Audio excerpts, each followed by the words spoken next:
Greetings, One Love family, coming to you from the Maker's Bar Podcast Bureau. I am so glad you're here with us and welcome back. I am particularly interested in this interview because I think as what Maker's Bar is trying to do is bring information and creating 1 million leaders today for tomorrow. The guest we have today is particularly of interest to me as a believer and also as a One Love person that to bring information as far as organizations and the foundations of those organizations to help build our One Love family.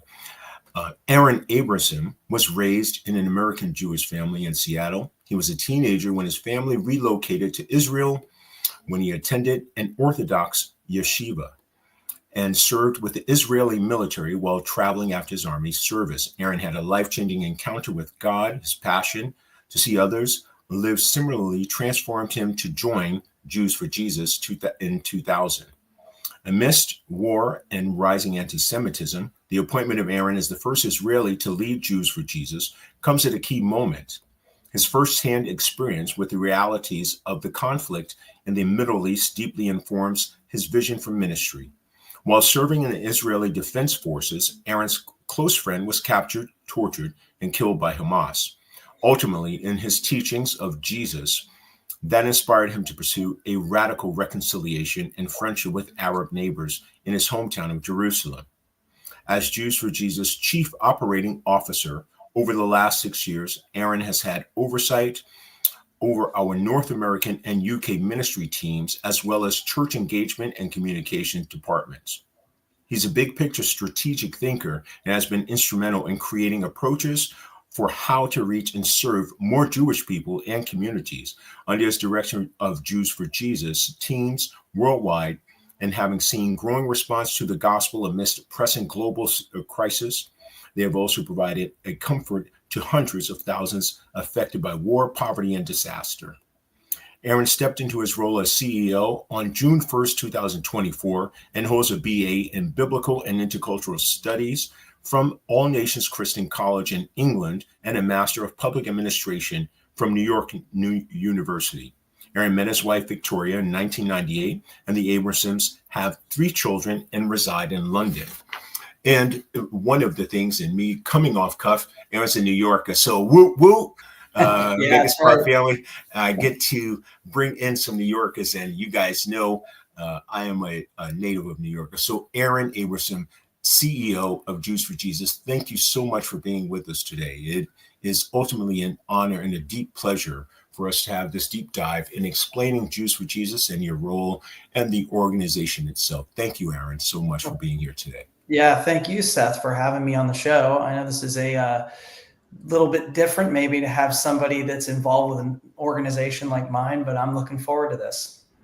I am too. I've been looking forward to this for a while. I think currently we are in such a global, globally interesting times where my goal is to bring spirituality as much as possible. But I think myself, and having been married into a Jewish family and the understanding of where we understood that belief system, I found that it was very much an interesting issue to bring an understanding to people about, can Jews believe in Jesus? Can Jews believe in Jesus? And I think a number of people have very conflicting questions or misunderstandings about Jews and Jesus. And I think having you on here today is particularly important because I think people want to have they have questions and they want to have an understanding. And so having you here today is specifically important to that role. Absolutely. I think that a lot of people have a sense of maybe even confusion when they hear of Jews that believe in Jesus, because they think that these are mutually exclusive ideas.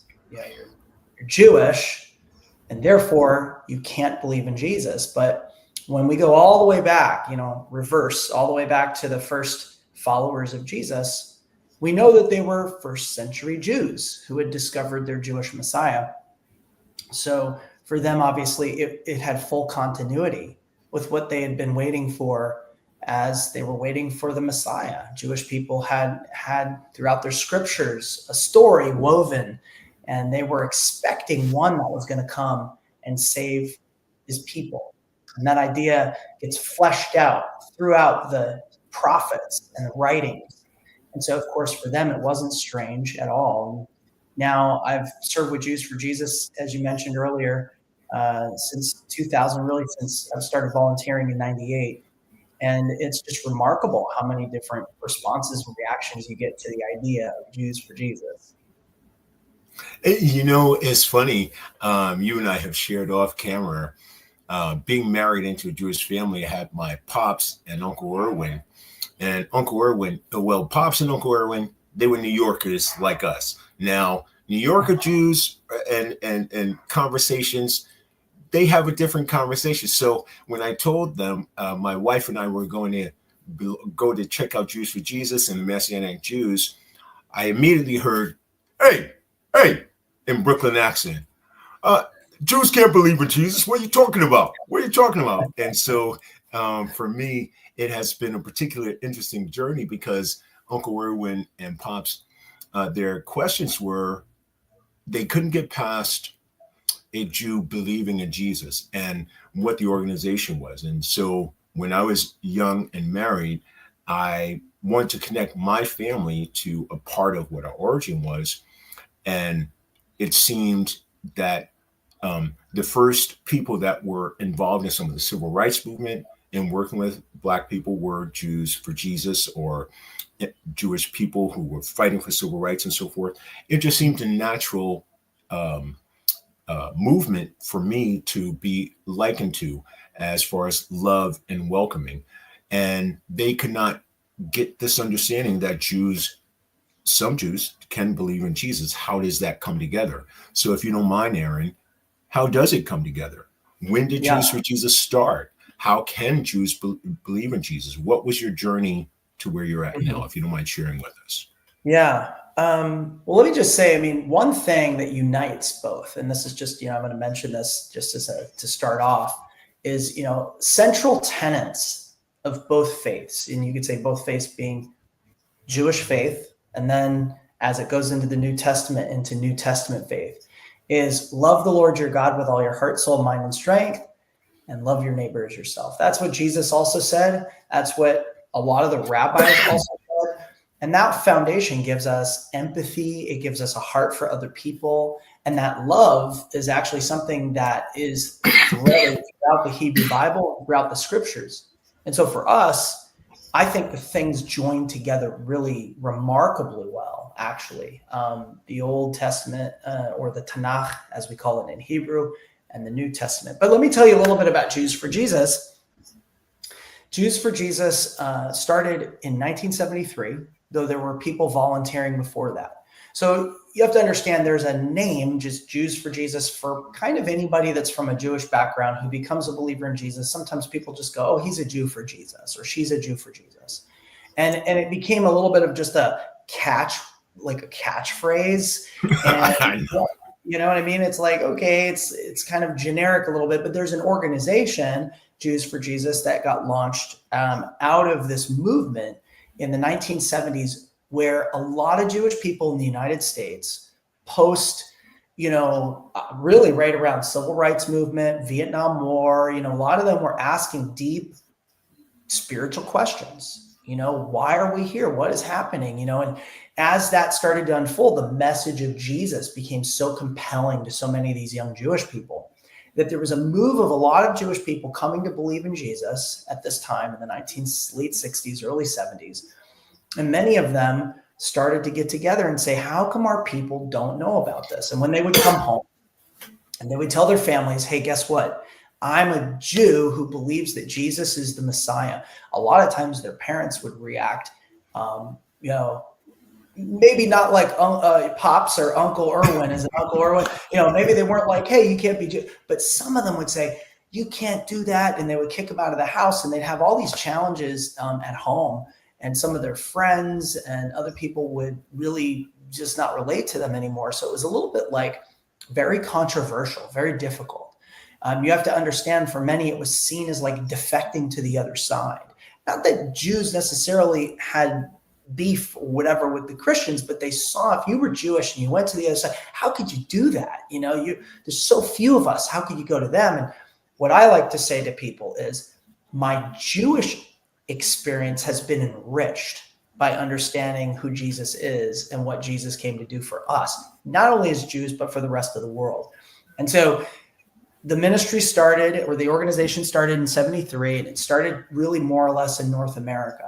And a lot of it was kind of coming out of those 1970s protest movement. They would go out on the streets and they would engage people. And we used to be in the subways, and we were like, how can we be very visible? Because we're a small community, And so they would go out, they'd have T-shirts, they'd hand out some literature, and it was always very funny stuff. They had like very comical, funny, I remember we handed out this one thing. It was, beware of religious fanatics handing out pamphlets.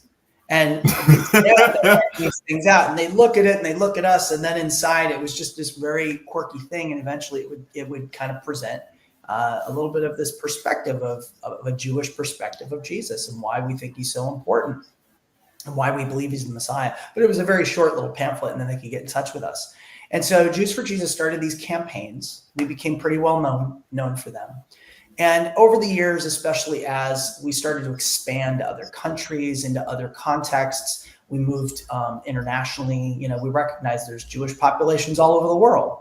And in a lot of ways, what we do is we advocate within the Jewish community for the teachings of Jesus and Jesus himself, because we believe that Jewish people are enriched, that there's something beneficial to us as a people when we don't neglect who Jesus is and what he came to do for us as a people. In fact, for many of us, we found hope and new life in discovering who Jesus is and who he was.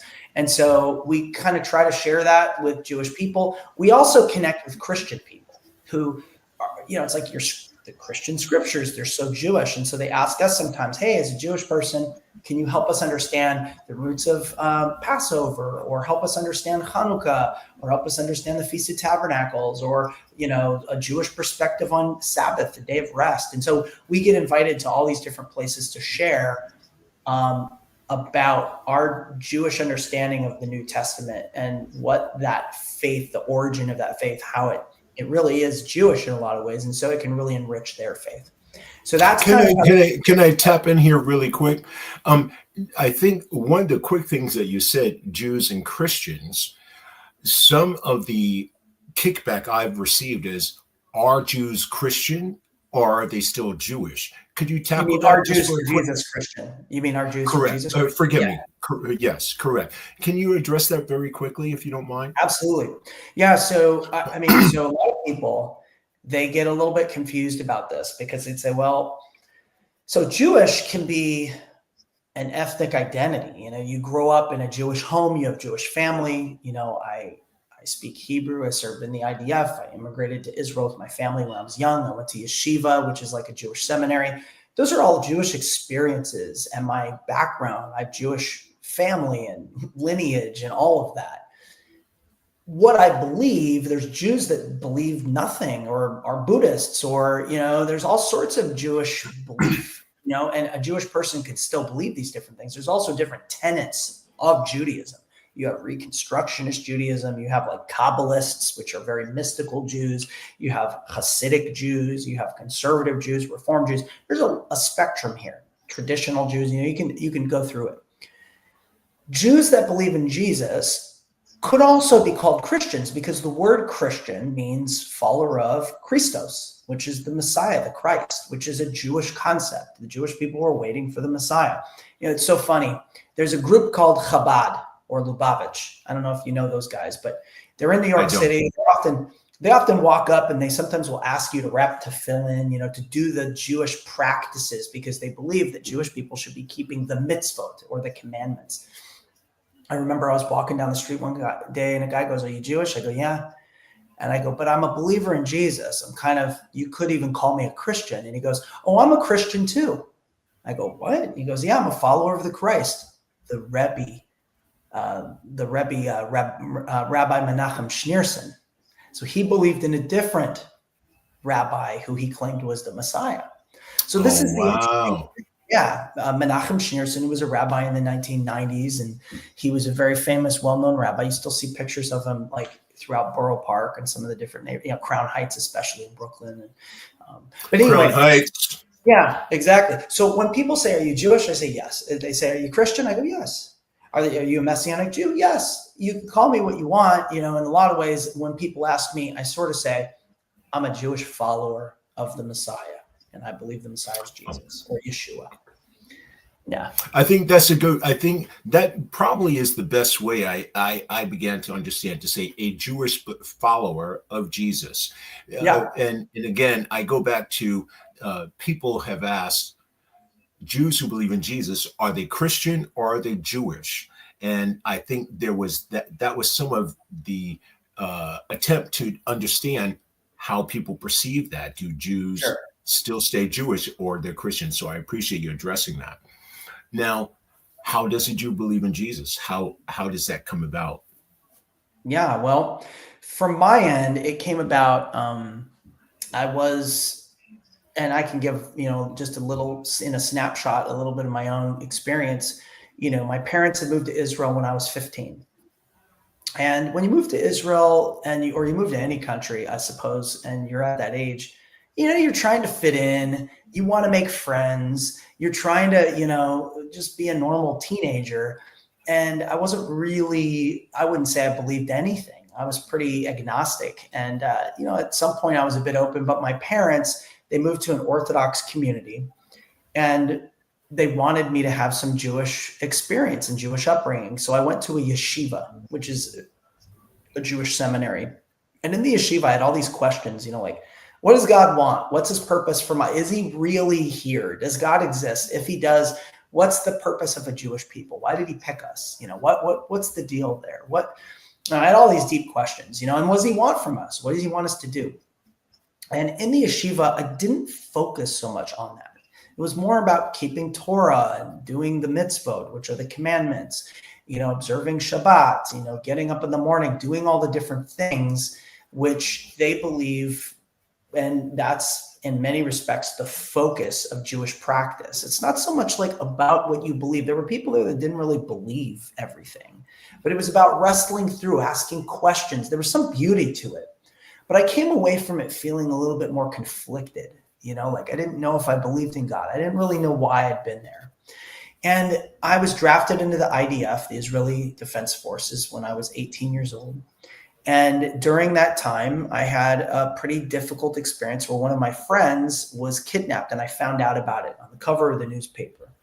And, we went home, we did search party for him and all of this. And we found out that he had been not only just killed, but tortured as well before he was captured. He was captured. And this is what happened because he was an Israeli soldier. So he was all over the news. It was a big deal. There was a big funeral. But it made me resent living in Israel, resent my Jewish identity. I didn't want anything to do with it. I wanted to finish my military service and just leave. And so I saved up money. And I went back to the United States thinking all my problems would go away in America, right? And I went to New York and I went to California and I was traveling around and I found myself feeling quite lost. Honestly, I didn't know what the answer was. I didn't know where I belonged. I didn't know if I should go back to Israel. I didn't really know where my home was and my purpose. And so I started to kind of read a lot of things. I'd read books on different topics, like if Hare Krishnas walk by, I'd grab their books and start reading them. If Mormons walk by, I'd read their book. I didn't really care. I just kind of was reading things. And none of it really struck a chord. It all just was like, I don't know. This is just more confusing. But somebody challenged me at one point to read the Brit Hadashah. In Hebrew, that means New Testament. And I thought, okay, New Testament, that's interesting. I know that obviously Christians believe this. I don't know why. I've already tried the Old Testament. Why would I need the New Testament? But I started to read it and I found hope. I just started to believe like, wow, maybe there's a purpose to my life. Maybe God has something in store for me. Maybe even with all my flaws, God could still use me. That was really at the crux, because I knew who I was. I knew I wasn't perfect. I knew I didn't fit into a mold, that was particularly religious. So I started to kind of pray really for the first time. God, if you're real, if any of this is real, I want to find out more. And I got to say, I found like light, like suddenly I found my outlook brighter. I found like my heart was lifted. I felt like, I don't know what it was, but just this whole release. I felt a spiritual encounter with God.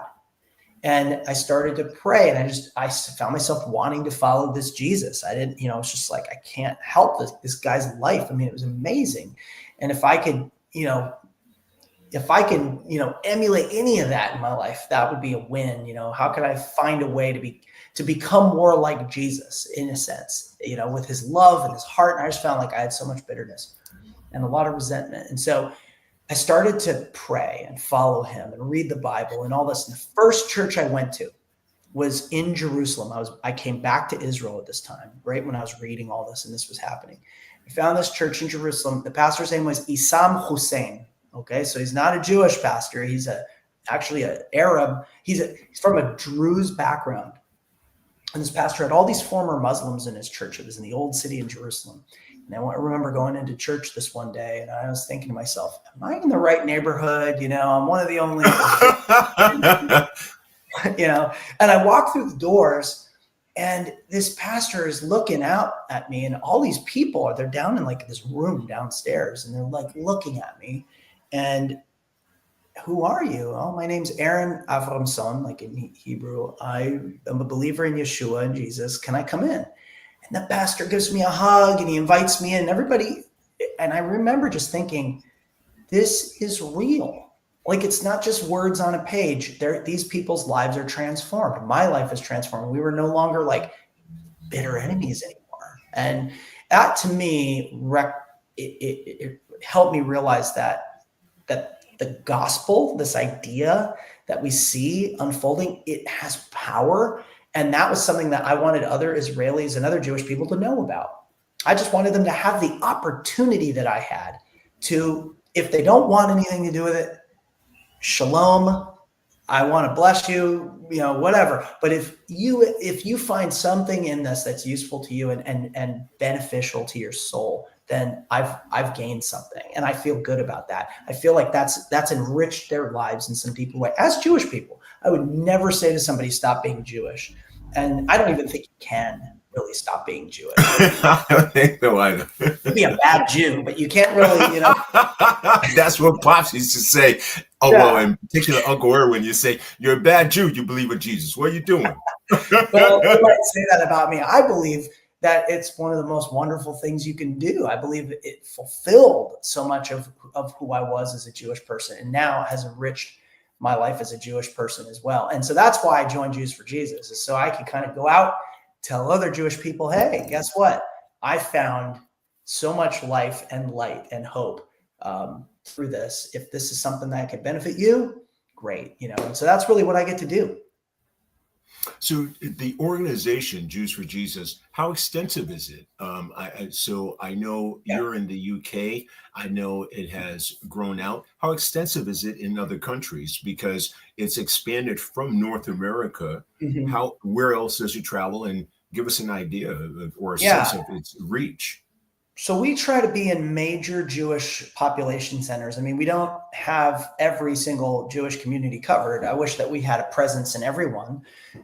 We are online in a lot of countries. And so our major centers, I mean, we've got work in the United States, of course, because I mentioned I've been in New York, LA, San Francisco, Toronto in Canada.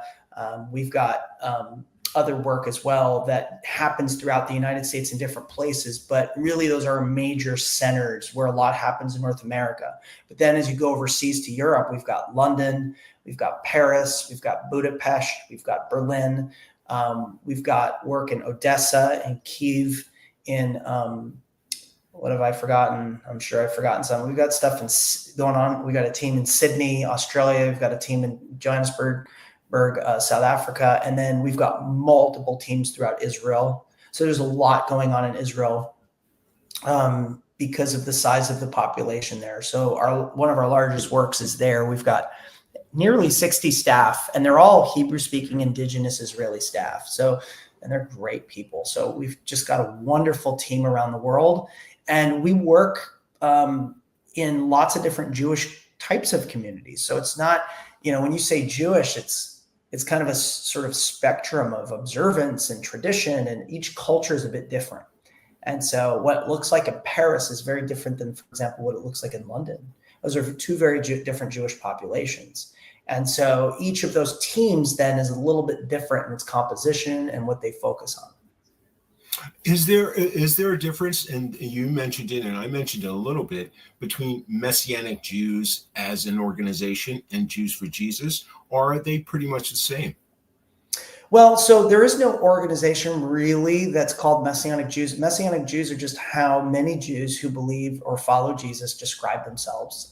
In Israel, I typically use that term. In Hebrew, it's Yehudi Mashiach, which is the same. It's literally a translation. It just makes more sense to Jewish people because I think when you say Christian, it has different connotations there. It's like high church and Catholic and all this kind of stuff. They don't really understand the difference. And so when I say I'm a Messianic Jew and I follow Yeshua, they're like, oh, I've heard of that. They've heard of it. They know it more. It's become more prevalent. So Messianic Jews is more of like a term that a lot of people, and there's a lot of different ministries and organizations out there that do work in this space. It's not just us. There's others out there. And a lot of them would also call themselves Messianic Jews. So you can call yourself a Messianic Jew, or you can, or if you prefer something else, you can. But it's a way that you describe yourself versus like an organization or a particular mission, which is, has purpose and trying to accomplish something. And is there a hierarchy? I know in some Christian denominations, you have a bishop or you have a pastor, you have a deacon's board, you have the treasurer. Is a hierarchy in the Jews for Jesus similar to that in their worship places they go to or sanctuaries? Yeah, so Jews for Jesus, some of our staff are part of congregations, and they could be part of Messianic congregations. Some of them are part of churches. We don't determine where they have to be part of things. We do have some associated, you could say, congregations to Jews for Jesus, but we really don't. We're not like rabbis where we go and plant congregations typically. Usually what we do is we try to do advocacy work in the communities in which we're in. We do Jewish holiday and life services and all that kind of stuff. We do bar and bat mitzvahs, a lot of things that, we kind of explore around Jewish life.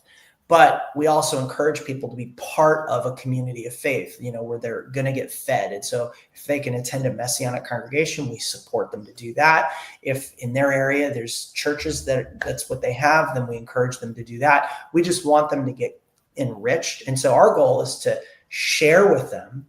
Some of them never have walked into a church or a Messianic congregation. They have no idea why they would. And so we kind of go out to the community, connect with them in all these different ways where we invite them in.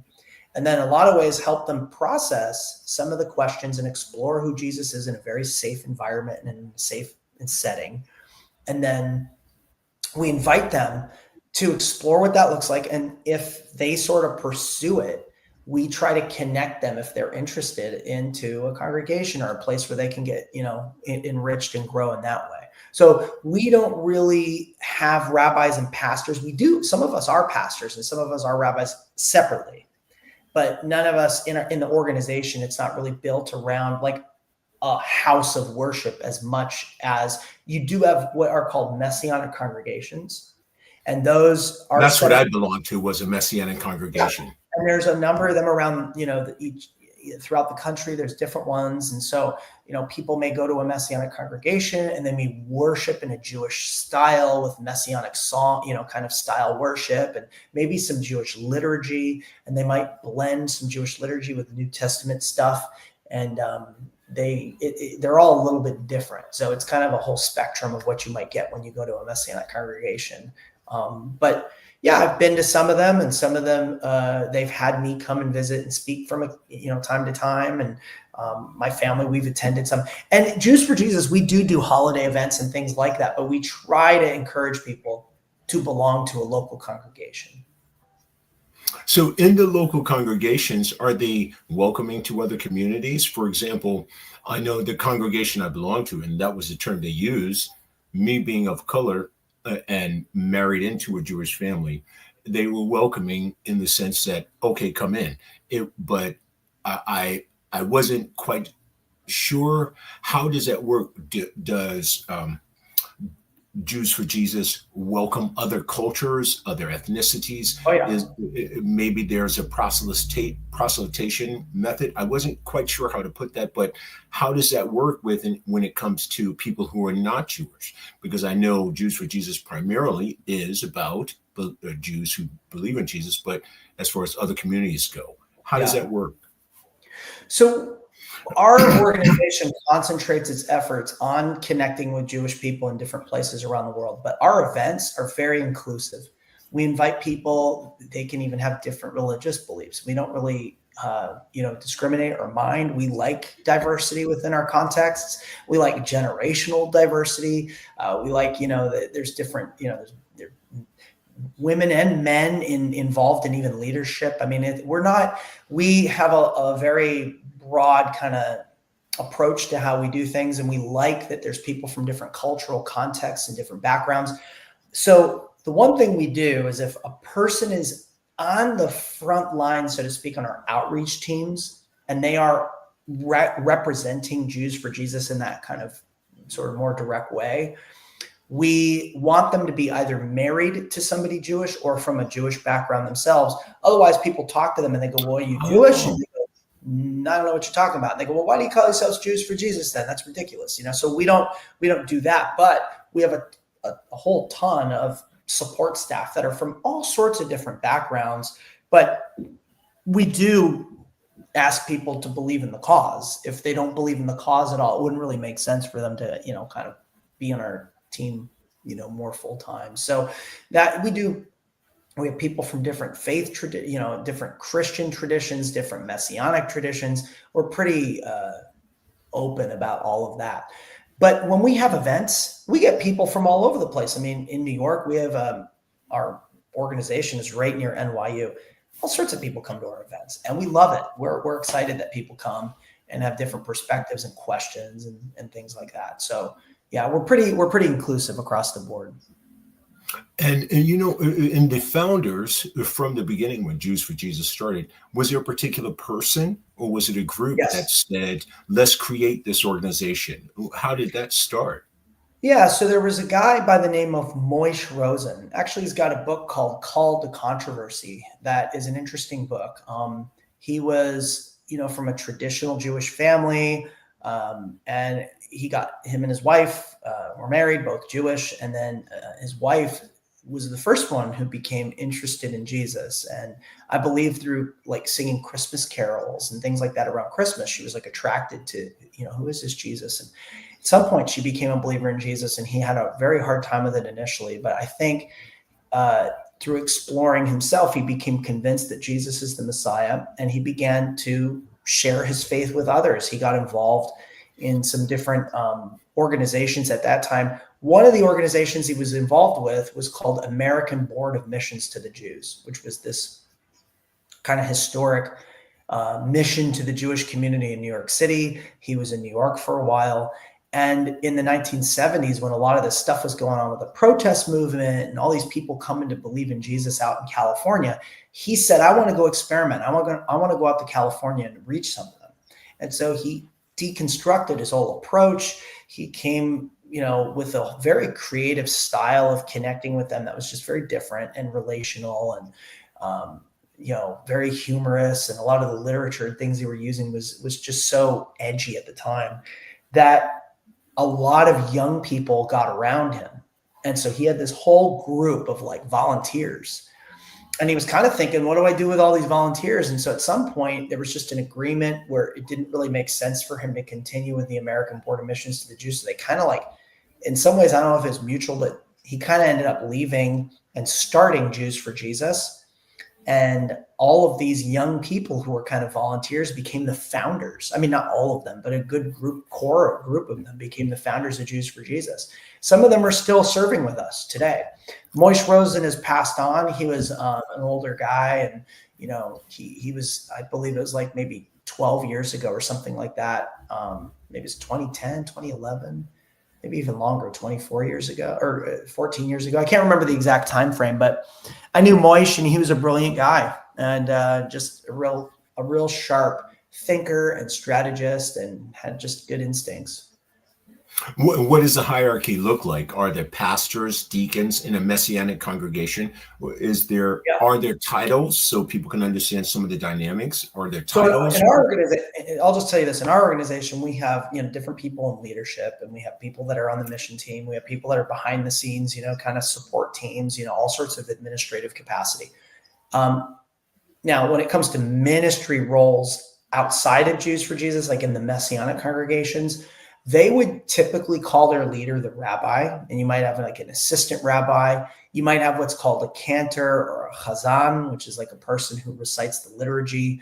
And, you might have the rebbitzin, which is the wife of the rabbi. So those are the main roles. You do have elders kind of, and some of those congregations might even just call their leader a pastor. It's like a variety. It's kind of like I said, it's a spectrum. And so there are cantors. That was one of the things that I was, having been involved in a Jewish family, I understood, but explain what a cantor is and how important that person is to the Jewish faith. Yeah, so the cantor would read through Jewish liturgy and Jewish scripture, and would sing. There's melodies associated with all of these prayers, and the Siddur, or the Hebrew prayer book. It's like the common book of prayer kind of for the Jewish people. It's this very extensive, rich, a lot of scripture, series of prayers. There's scripture in there. There's different kind of like history and different things that it mentioned, but it's really a prayer book. And so those prayers are rich, and they come from the scripture. So a lot of people love them, and so they continue. If they were raised Jewish and they remembered some of them, they would still, if they feel comfortable reciting that, or they feel they were raised with that, they would continue to do that. And so we might, a chazan or a cantor would recite those in the synagogue. That's their job, and they lead everybody in those prayers. So there's some big ones like the Shema, which is from Deuteronomy, which is Hear, O Israel, the Lord our God, the Lord is one. And there's other ones like the Amidah, which means the standing prayer. Also the Shmona Esrei, it's called, which is the 18 prayers, which they go through, and there's all sorts of different prayers each time of day that in real synagogue you would do. So Messianic congregations may do a sort of variety of things. If you go to an Orthodox synagogue, you're going to get all of it. A Messianic congregation may have some of it. Oh, I'm glad you pointed that out, because I think people don't get that. Now, I also know that with Pops and Uncle Erwin, they said Jewish traditions can't be in Jews for Jesus. Are Jewish traditions still welcome in Jews for Jesus? Oh, yeah, absolutely. I mean, a lot of the experience that we've had, and I've raised my kids with Jewish holidays. It's funny because people go, well, you guys do a little bit of this holiday, a little bit of that holiday. You might do a little Christmas, you might do a little Hanukkah, you might do a little, and I go, well, in a lot of ways, we have some freedom to observe, and we'll do different things. And my kids have been raised with different Jewish holidays, and they've been raised with some of the Christian holidays, and they don't really mind it. It doesn't seem strange to them because they were raised with it, And the funniest thing is, I remember talking to my daughter one time, and for her, Jewish tradition and Jesus is just normal. It's not like, what are you doing? How could you do that? Why would Jews do this? For her, she was raised with it also. It seems so normal. And I remember we met this other Jewish family, and they were not Messianic Jews, not believers in Jesus. And she goes, oh, they're Jewish too? Oh, so they like Jesus too. Okay, cool. And I had to kind of explain, not all Jews, are going to agree with us on this. In fact, the majority are not going to agree with us, but some agree. And she's like, okay. So it was like, just her experience and what she was raised with. How do you combat some of the conversations? I know for me, in talking to Pops and Uncle Erwin, it wasn't necessarily the best way that I communicated, but I said, Jews for Jesus with the hippies, they were super cool. They were like fighting with Black people, and they were helping civil rights and social advocacy. Yeah. That was one of the ways I brought it to them. And so Pops and Uncle Erwin were like, okay, hey, that's good. That's good. Okay. But but how does one reconcile in talking to real I don't like the term realness here, but observant Jewish people? How does one address Jews to believe in Jesus, and not necessarily a witness as traditional Christians might put, but how does one reconcile the conversation of Jesus and Jews? How does that conversation begin in the organization? Yes. I mean, there's a variety. It depends, like you said, kind of on the question. If, a person's trying to reconcile, I mean, for me, like I said before, if you're Jewish, the idea of the Messiah is a Jewish concept to begin with. So, you have to evaluate whether Yeshua or Jesus, his Hebrew name would be Yeshua. You have to evaluate whether he meets the qualifications. Now, some people would say, well, he doesn't meet this qualification or that one. And so there's this idea within Judaism of almost two messiahs, a Messiah, son of David. Oh, wow. Look at that. Yeah. A Messiah, son of David, and a Messiah, son of Joseph, because they see the idea of a reigning king in the scriptures. Like the Messiah would come as a reigning king, and he would overthrow his enemies, and he would do all these things like a king would do. And then they also see this picture of the Messiah riding in lowly on a donkey, and the Messiah who would be rejected even, and that he would be a man of sorrow. And there's different ideas of who this would be in Jewish tradition. And so the rabbis almost believe maybe there were two. How do we reconcile those two very different pictures, distinct pictures of Messiah in the Hebrew Bible? And so as believers in Jesus, as Jews for Jesus, we believe that's the same one, that there's only one Messiah, that God would send him, and that God would send the Messiah, that he would be the suffering servant, and he would suffer, and he would die, and he'd be raised again, according to Hebrew scriptures even, and that ultimately, just like those Passover sacrifices, would take upon himself the sins of Israel. That's the idea. And so that concept, of course, some people will say, well, we don't believe in that. As Jewish people, we don't agree with that. That's why there's these biases, right? There's historic bias. But you have to realize a lot of these views were not that crazy in the first century. In the first century, a lot of these ideas, you got to understand, a lot of these ideas were not that crazy.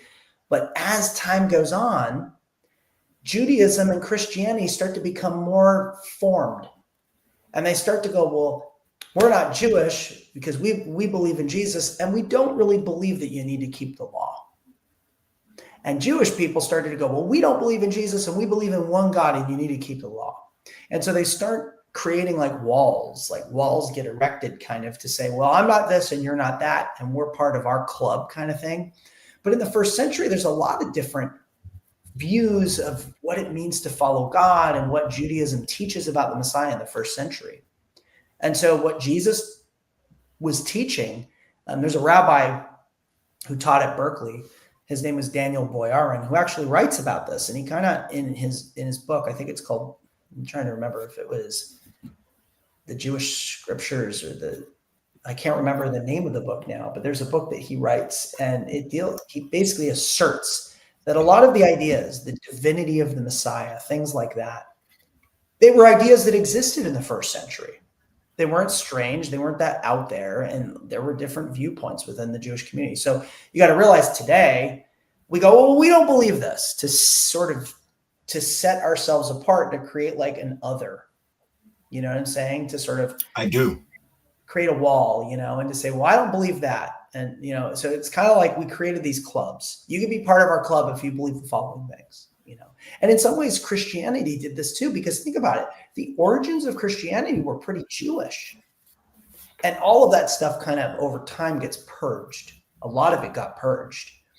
And, we've had to, over the years, kind of re-educate ourselves around what some of the Jewish understandings and underpinnings of the Hebrew Bible and the New Testament really are, and faith in Jesus was. So, that's something that has kind of, in the last 50 years, or, it's become more prevalent to talk about it. But for centuries, nobody talked about that.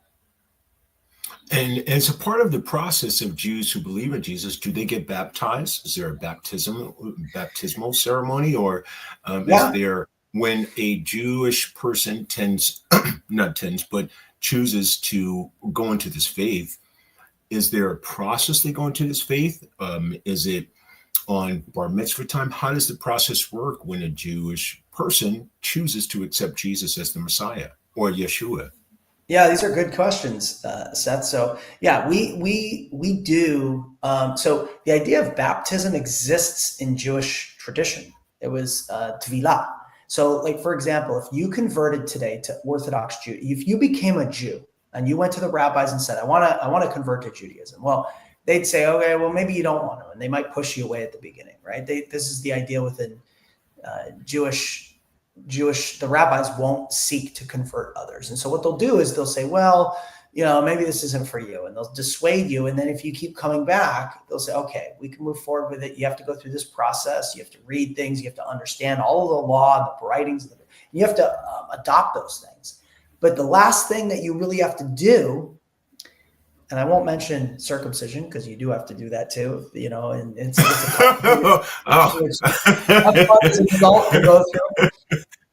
That's, have fun as an adult, but you go through what's called a mikvah, and Orthodox Jews go to the mikvah, and the mikvah is a place where you have running water and it cleanses you. So baptism came from the Jewish people to begin with, So all of this existed in the time of the Hebrew Scriptures, in the time of the New Testament, and even today in contemporary Judaism. Women and men both will use the mikvah. And if you convert and you become a Jew, you would also use the mikvah, and you would be in some ways immersed. It's immersion. So in Messianic Jewish circles, you would also go through an immersion, and you would take on your faith as a follower of Yeshua, as a Jewish Messianic follower of Yeshua. And it's in the New Testament. So we would encourage people to do that. Now, you and I have conversed about this somewhat off camera and touched on this. With Pops and Uncle Erwin, they said, I'm Jewish. I can't believe in Jesus. As I do their Brooklyn accent. But they bring me joy and laughter always, because when I hear some of the conversations I've had with them, I hear their voice. But one of the things that sometimes Uncle Erwin and Pops used to say was, how can I believe in Jesus? I'm a Jew.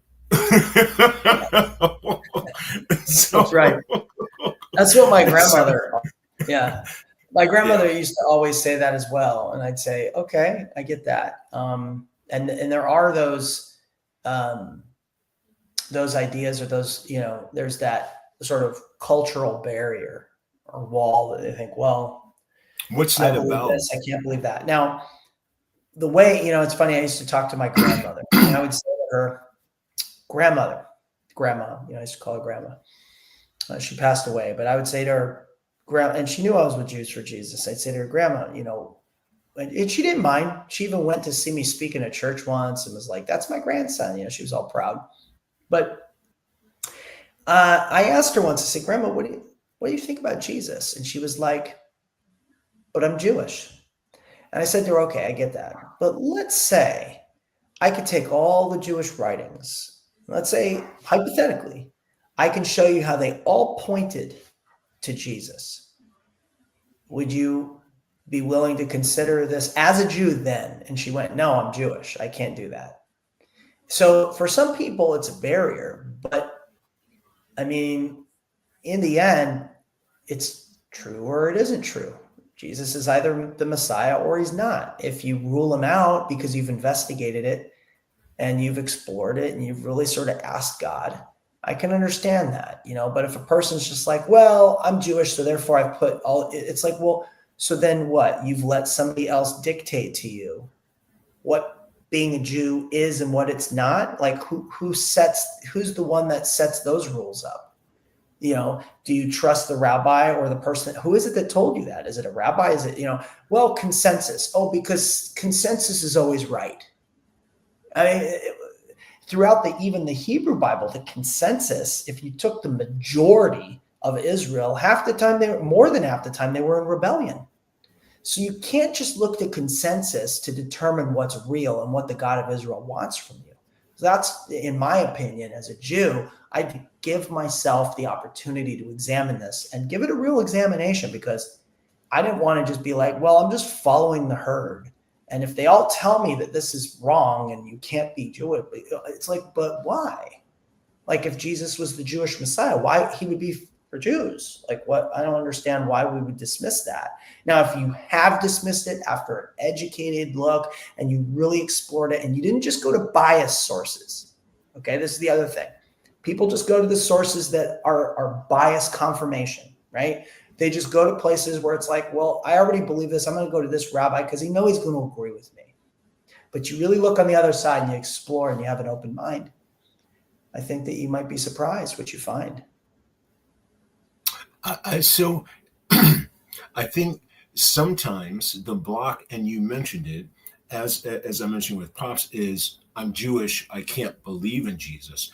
And I feel that what I've learned to understand is that through communication is the question, like you asked, so what do you think about Jesus? And I think that's the question. Now, in that, yes. And so sometimes I think that Jewish people feel they'll lose their Jewishness if they believe in Jesus. Is that a part of the process? Do they lose their Jewishness by believing in Jesus, or no? No, in fact, I feel that people have a very rich Jewish experience for those who choose to. Nothing you're not going to find in Messianic Jewish circles or in the New Testament. Now, if you go to a regular church, you might feel out of place as a Jew. You might not know many Jews. You might not know people who experience Jewish holidays. And you might go, wow, that's really weird. I was doing this and now I don't do it anymore. You will gain something else potentially from being in that community. But if you want to continue to explore what it means to follow Jesus as a Jewish person, then we encourage people to find a community where they can do that. And there's a lot of communities out there, and people can explore them and have very rich Jewish experiences. Their kids can be bar and bat mitzvah. There's camps for Messianic kids there. You got to look for it a little bit because it's kind of a minority, but it's out there. There's congregations where they observe Jewish traditions. You can eat kosher. The Bible doesn't say, well, you have to eat ham sandwiches now and pork. It's like, well, if you want to keep kosher and you continue to feel that as a Jewish person is important, and there's nowhere in the Bible that says you shouldn't eat kosher, then continue to eat kosher by all means, So those are some of the, I think, nuances, I'd say, of following the tradition and following after this, and finding a community that you can do that in a way which enhances not just status quo, but even enhances your Jewish experience, because the Bible really gives a purpose for the original call of Jewish people. In the Pentateuch, in the 5 books of Moses, it says in there that the Jewish people were called to be a light to the nations. They were called to be evangelists, if you think about it. They were to be out there to say, hey, guess what? God is good. Let us show you what this is. To be a light, to show him how good the laws of God and what serving God and the heart of God, what that looks like. God wanted them to be an example. And I think in the end, if we can be an example and we can show, hey, this is rich, this is good, and help other Jewish people experience that as well as non-Jews, I think we're benefiting. How large is the organization globally? As the global CEO, I wasn't sure how your management style and the what is the numbers, if you have an estimate. Yeah, so we have about 275 staff throughout the world. We've noticed that it's grown over the last number of years. We've seen A number of our works have continued to expand, and it's been an exciting season. We've really been, I think, very engaged around the world with the different Jewish communities and their needs. I think the world is very different than it was even 10 years ago, and it's changing rapidly. For sure. I mean, this show, right? You guys talk about all the innovators and the disruptors and all that stuff. And I think we see that even within Jewish families. I mean, intermarriage is at a, high, things that are going on around the world. It's just, I think that it's kind of a melting pot today of all sorts of different things. It's a very complicated environment to exist just as a human, but to be Jewish today and to so we have work that's to homeless populations in Israel. We have a house for women who have been on the streets. We have a ministry to Russian-speaking Jews in different places around the world. We have ministry to Hebrew speakers in different places, students, Jewish, Gentile, or Jewish, non-Jewish couples, ministry to couples, ministry to children and youth and Messianic Jewish families. So there's so many. I mean, it's hard to, so our ministry was a lot more sort of like this. We did very similar things. And then we said, well, people like things tailored to their interests. You know how it is today. Everything's customizable. You know what I mean? So if you just offer one thing, in a sense, you get a few people who like that. But now we offer a lot of different things. And that gives a lot of people opportunity, exposure, and engagement on different fronts. You can come in and, engage with our video content. We've got all sorts of great stuff. We've got a channel on YouTube called So Be It. And that's been fun. They do like street interviews with people in Israel and stuff like that, just on different beliefs and what they think. And, they'll do things like where they read from like a passage from the New Testament. Like, okay, you got to guess, is this New Testament or Old Testament? They'll ask Israelis. And it's always interesting to see what people say. But they just kind of get the average everyday guy on the street, his poll on stuff and what he thinks. And so that's been really fun. But a lot of the time, it just boils down to individual connection. Everything we do boils down to individual relationships and connection with people. So we build relationships, we connect with people. And if we can help people on their spiritual journey and we can help some people meet their needs even along the way, like if they're struggling, we'll try and do that. We'll step out and try and do that and serve them. And then kind of an off-center question. Did you go for Dodgers or Yankees World Series? I'm going to say this. I'm going to be very political here. I'm going to say I'm not a Dodgers fan. That's a perfect way to put it. I'm not a Dodgers fan. Yeah. I'm more of an NBA fan, but I do watch anytime New York is in the playoffs of anything. I'm like, okay, I'd really like to see the Knicks get to the playoffs, but that's a different story. I found myself conflicted being a New Yorker. I was with Kevin. They said, you going for Yankees or you going for Dodgers? So being a longtime resident of LA, I really felt the political correct answer was satisfying to me. I had to root for my Yankees, but I silently had to say, yay, Dodgers. Yeah, I hear you. But so I got to tell you, I really had hoped to expose people to an understanding of what Jews for Jesus meant. And I think a number of people have misperceptions and they don't have questions answered. Jewish people and non-Jewish people that don't have questions answered or like Uncle Erwin, I just can't believe I'm Jewish. So this was very important to me to introduce people to get an idea about Jews for Jesus and the organization and some of the tenets of the belief. So I appreciate that you shared this with us today, Aaron. I think it's vitally important in reconnection with spirituality these days.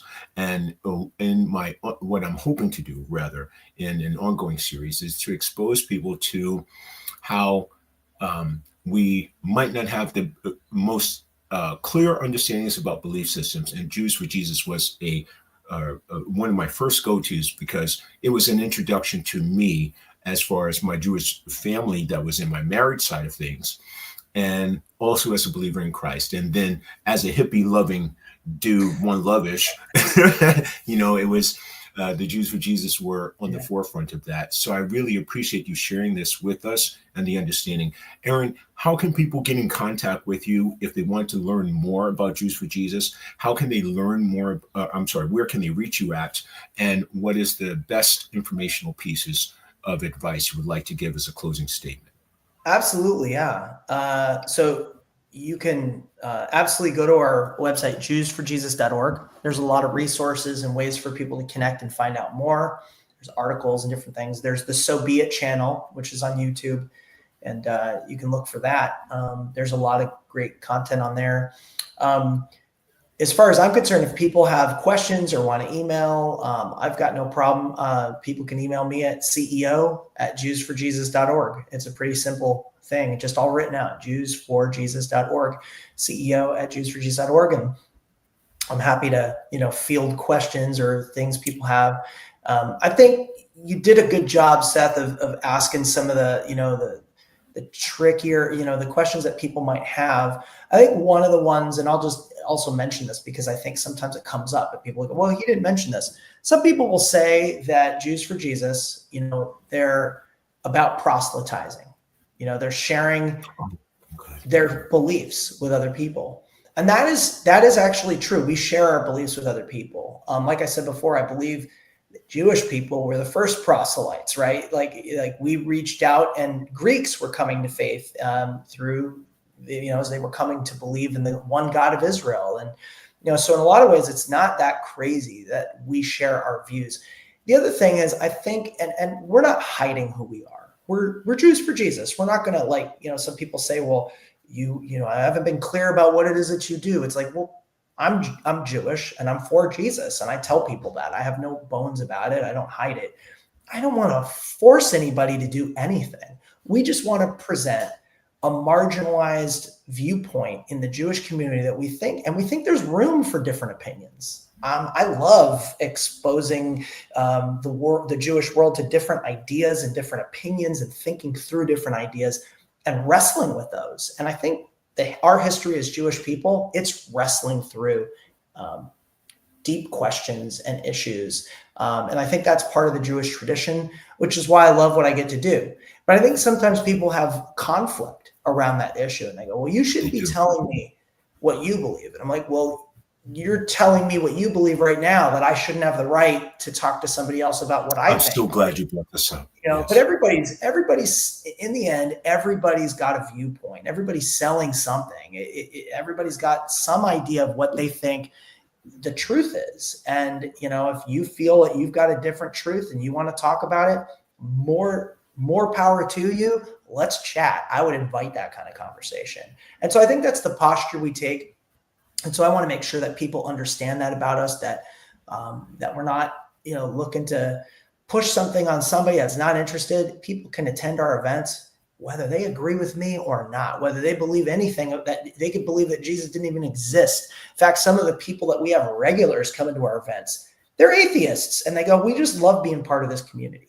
And so we invite them to come back. And, that's kind of our view. It's all, life, as you know, is complicated, and we need to talk and we need to wrestle through stuff and discuss the issues and not be in our polar camps. And I think sometimes that happens, So, and you said in our polar camps, and I'm so glad you mentioned that as one of the portions of this, because I'm very much about building what we can see as a bridge where we can communicate in a positive sense to learn more about that and not be in these polar camps. So I'm so glad that you had mentioned that.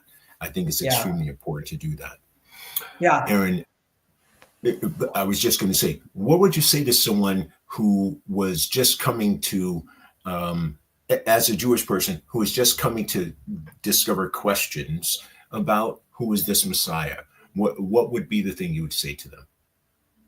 Yeah, I would say if they're asking who is this Jesus, and they're really asking it honestly, they really want to wrestle through it. I think number one, there's a faith leap no matter what you believe. I mean,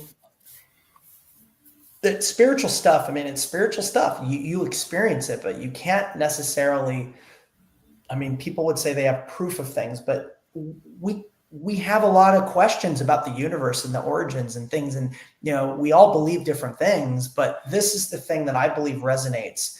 And so I challenge people to ask God, because I think if God really exists, he will open, the way. He'll show us what's true.